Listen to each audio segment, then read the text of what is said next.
You can't expect everyone to respect you, and you cannot demand everyone to respect you either. Ano na bullying? Bullying is a sign of disrespect. And some people will never give you the respect that you expected from them. Pero kung imo po nang i-beg, tungod kay ganahan ka, respetuon ka, luuyan mo Mo-beg ka for respect. You demand for respect. Kung demanding po ka, lain po. Don't do that to yourself. I believe in it's better to give than to receive. So ako na di kumuyo na mas may pa ikay mo hatag respect and you are a good person.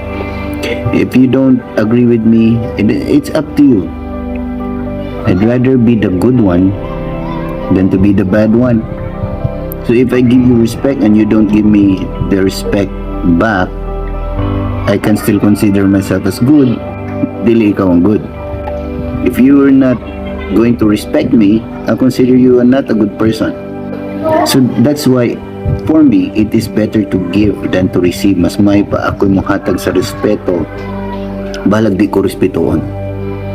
Kay kung importante ka, people will start looking for you. If you are begging for respect, you are lowering your value. Imong ipagamay imong value. So ayaw pong sa ba na dawaton kanila.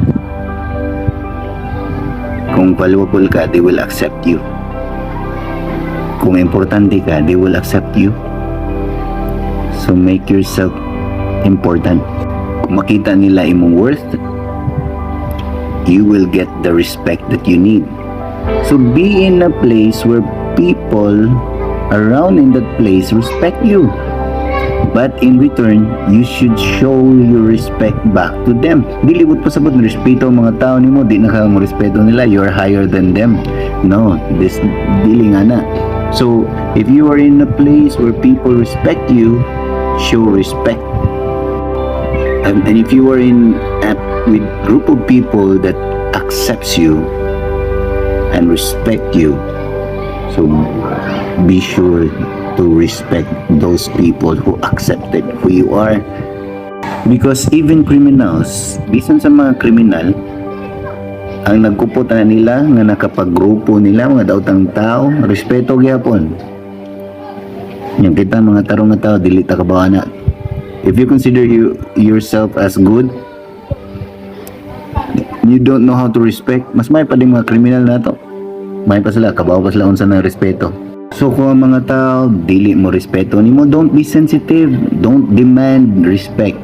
Kung imo nang i-demand, labi na kung nakay ranggo, you will only gather sarcastic people. Nala na sila nimo pa sa smile pero mga plastic na.